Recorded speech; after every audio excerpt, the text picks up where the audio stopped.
বৃহস্পতিবার সকাল থেকে লেবাননে বিমান হামলা শুরু করে ইসরায়েল।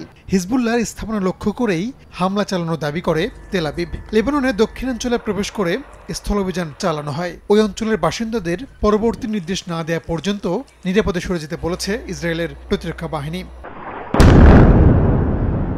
এর আগে বুধবার রাতে রাজধানী বৈরুতে বিমান হামলা চালায় নেতানিয়াহুর সেনারা।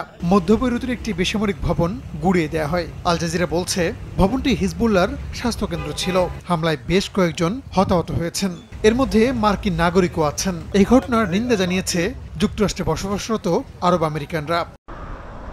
এদিকে লেবানন ভূখণ্ডে ইসরায়েলি সেনাদের আগ্রাসন প্রতিরোধের দাবি করেছে সশস্ত্র গোষ্ঠী হিজবুল্লাহ। চলমান সংঘাতে প্রথমবারের মতো মুখোমুখি সংঘর্ষের ঘটনায় বেশ কয়েকজন ইসরায়েলি সেনা নিহত হয়েছেন। বুধবার ইসরায়েলি 200-র বেশি রকেট ছোড়ার দাবি করেছে ইরান সমর্থিত সশস্ত্র গোষ্ঠীটি। চলমান অস্থিরতায় লেবানন থেকে নিজ নাগরিকদের সরিয়ে নিচ্ছে বিভিন্ন দেশ। প্রতিবেশী দেশগুলোতে আশ্রয় নিচ্ছে সাধারণ লেবানিজরা। হিজবুল্লাহ ইসরায়েল ইস্যুতে মধ্যপ্রাচ্য জুড়ে যুদ্ধের শঙ্কার মধ্যেই বুধবার রাতে জরুরি বৈঠকে বসে জাতিসংঘের নিরাপত্তা পরিষদ। অস্থিরতা থামাতে জরুরি পদক্ষেপ নেওয়ার আহ্বান জানানো হয়। রাহানুল রানা, সময় সংবাদ।